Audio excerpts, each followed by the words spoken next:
The more that gets revealed about PlayStation's live service strategy, the more it becomes very clear. These guys don't know what they're doing. Now, don't get me wrong, PlayStation is very competent, and they're especially very competent when it comes to their single-player games. They know how to tell immersive, high-quality stories, they know how to bring the very best graphics, and they know how to create big fan bases around those properties. But that competency does not extend to their live service strategy, where they continue to make mistake after mistake after mistake. Dr. Pooplove here, and let's discuss. So today I want to talk about the various mistakes that are being made by Sony. But look, I'm a nice poop. I want to try to be constructive too. So at the end, I will offer some of my advice as to what I think will help right this sinking ship. But before I get to the mistakes, let's get to the why. Now, throughout the PS4 generation, as PlayStation was solidifying its brand as a developer of high-quality single-player narratives, it was receiving some valid criticism that it was not putting enough effort into developing any multiplayers. Meanwhile, some massive games were starting to spring up, like Fortnite and Destiny, and these showed the true money-making potential that these types of social gaming experiences could create. And it showed that these games could go on forever and ever. The live service game was born. Now, seeing the dollar signs and along with trying to rectify the criticism, Sony did recognize a need to get involved in this live service space. And so at the start of the PS5 generation, they announced that they would be developing 10 live service games in a very short time period. And this is where we can start getting to the mistakes, starting with the first one. Sony, in an attempt to play catch up in this live service market, decided to do a very unfocused scattershot approach. The logic, no doubt, was that by putting out multiple different attempts, this would increase their chances of having at least one of these succeed. But this seems to have not been planned very well. As to fill part of this 10 game requirement, they had to enlist some of their prestige single-player studios to make some of these games, and they ended up acquiring brand new studios to fill the rest of the gap. This very aggressive approach just seemed to have been very unfocused and undisciplined. Rather than trying to dip their toes into this space with one very well thought out entry, they decided to just throw a bunch of Hail Marys and try to see if any of them land, which did result in a lot of chaos and calamity. As we know now, half these planned games have now been canceled and an entire studio has been shut down. Now, throughout this time, we can get to their next mistake, and this was their purchase of and over-reliance on Bungie. Now, Bungie is not necessarily a bad studio. I mean, they have made some great games, and especially purchasing Bungie did sound like a good idea at the time. They were bought around the time that The Witch Queen came out, and they seemed to be on top of their game. And Sony's purchase of Bungie was really to try to get some of that expertise out of them as they embarked on this live service quest. They decided that they were going to really rely on Bungie's live service experience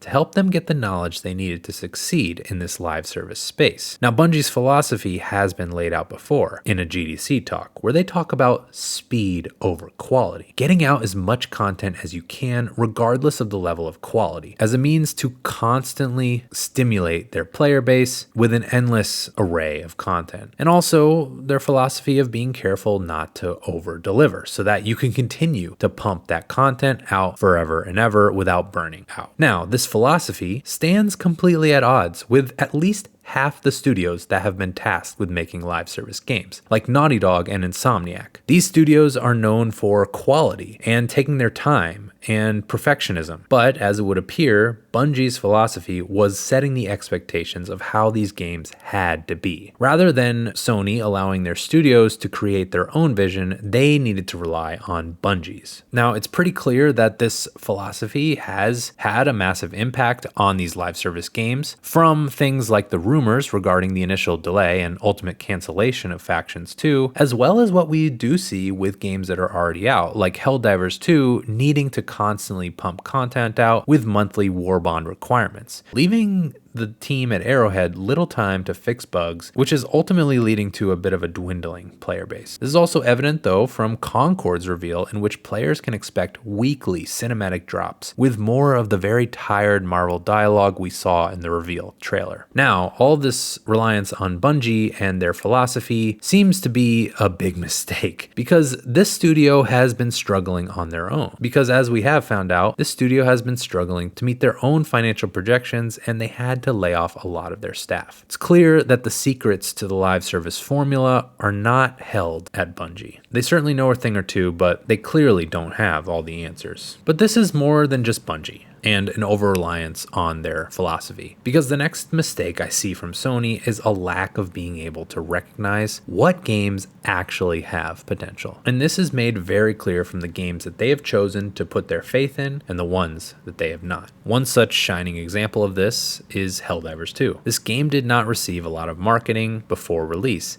and was also scheduled to release against a game that Sony was more heavily marketing, a little game called Foam Stars. It's pretty clear Sony did not think this game would garner a player base much bigger than the original Helldivers, but they were very, very wrong. Helldivers 2 far exceeded those expectations, offering a very fun co-op experience reminiscent of the PS3 generation, with satirical themes and satisfying gameplay. Helldivers 2 actually has been Sony's fastest selling game yet. Something that I think is pretty clear they didn't think would happen. And Sony still seems to be taking this a bit for granted. With this PSN sign-up debacle, they really decided to rattle the hornet's nest of the PC player base that really helped bring this game to those staggeringly high numbers. Despite the Helldivers winning that battle, the player base has taken a pretty big hit, and it might take a long time to recover as a result of that. Regardless, the success of Helldivers does seem to be a data point pointing to Sony knowing what they're doing, but through some of these actions, it seems like Helldivers is more the exception and not the rule. But this isn't the only time Sony hasn't recognized what they had. I mean, we can look at the list of canceled games versus the ones that are still happening to get a sense of how far off Sony is at recognizing potential. Factions 2 is a game with a much similar situation as Helldivers. It has a hardcore built-in fan base of the original game,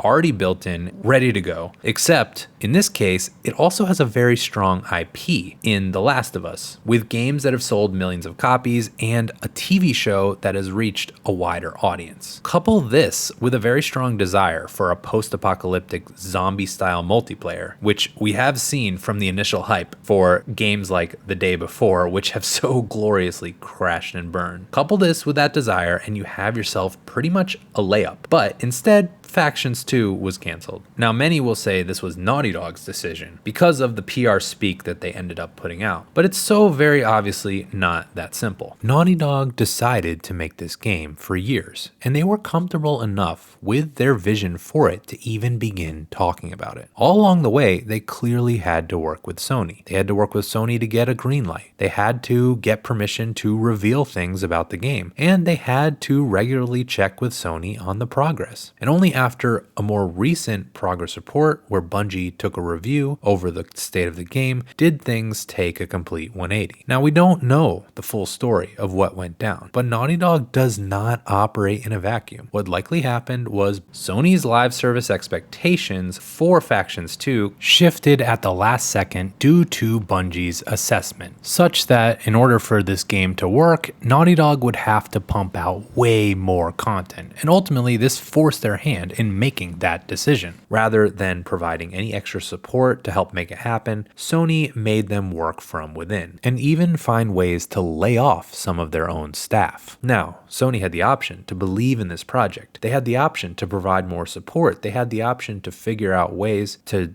make this happen, like they do with their endless Horizon games. But this is just not how things transpired. Ultimately, it seems to me that they do not see the potential that this game really has. Regardless though, this isn't the only case of this. I know I am heavily biased towards Factions, but one thing I'm not biased towards is Marvel. I cannot stand Marvel or superhero games. Regardless, there was a Spider-Man multiplayer in the works at Insomniac, and honestly, this probably had more potential than any other game on this list. But it also got canceled. Instead, though, the live services that are continuing, that have been greenlit, are these very, very generic looking games that seem to be copying other games that were popular 5 years ago. Sony seemed to like these games enough that they ended up putting their money where their mouth is and buying some of these studios. But the reception to these games as they've been revealed has been lukewarm at best. I mean, during the 2023 PlayStation Showcase, people thought Fairgames looked super generic and they were very unenthusiastic about it. Concord was also revealed there, but you didn't really see a whole lot. It had a very cool logo and a very cool aesthetic. But 1 year later, at its reveal, it looks just as generic as Fairgames. What baffles me the most is that they clearly saw the reception to the Fairgames reveal, and it's weird to me that they had doubled down with two games that looked so similar to each other. And it just confuses me that this is what Sony sees and thinks has the legs to be successful, while we see an endless graveyard of games that look just like these dying immediately upon release. At the same time, Sony discounts the potential of games like Helldivers and those canceled games, which immediately show promise. And don't even get me started on some of the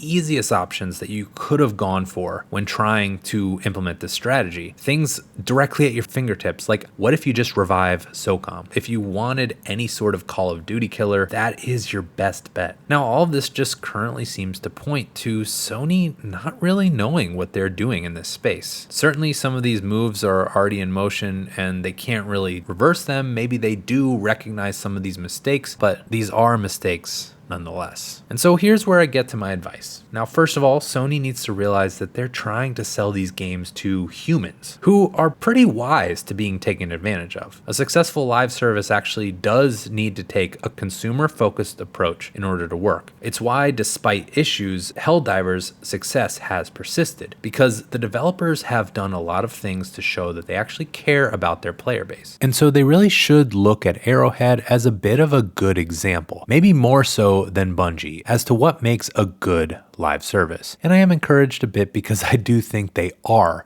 doing that. Now, the next thing that Sony should do is they really need to throw their weight behind live services that actually have potential, that actually have fan bases, and cultivate those experiences with a more long-term view. Fortnite did not become a success overnight. It took a lot of work, and that work would not have been done if not for the potential seen in a property like that. Now, selfishly, I would say they need to revive Factions 2, as it was, in my opinion, their live service with the most potential. But even if they don't go that route, they have plenty of easy options with SOCOM and a Spider-Man Spider-Verse live service. But Sony also needs to focus in on what makes these live service games unique and highlight those things to the players. Look, Concord might actually be good, but that goodness was not displayed in that initial reveal. Instead, what we saw is something that looks like a version of many things we've seen before. I would like to know, why is the gameplay of this game any better than anything else? Why should we give two shits about these cinematics or any of these characters? They really need to put the work in to show that there is something worth investing time in here, or this is just going to fail. And the other thing I would say is Sony just should not be so reliant on Bungie's or any successful live service games philosophies. Sony has some real opportunities to redefine what live service even looks like in a way that will still suit their pocketbooks. Helldivers has shown a path where you can actually respect your player base and get them to show up and support your game, something that many live services failed to do. My bet was that the original intent for Factions 2 was to create a new lane in and of itself for live service, one based on quality and narrative over fast delivery. But these innovative approaches have seemed to be rejected by Sony in favor of things that just don't look remarkable at all. And that is counter to Sony's brand and what they're known for in quality experiences. Just because live service is different from single player doesn't mean that they shouldn't use some of their competence that they have so very well displayed in their single player experiences towards these new live service games. But this is just one humble poop's advice. What are your thoughts on PlayStation's live service strategy? Are they going in the right direction, or how can they improve? Let me know in the comments, and I want to say a special thank you to my YouTube members for joining the Bowel Movement. But otherwise, so long, Pooper Troopers.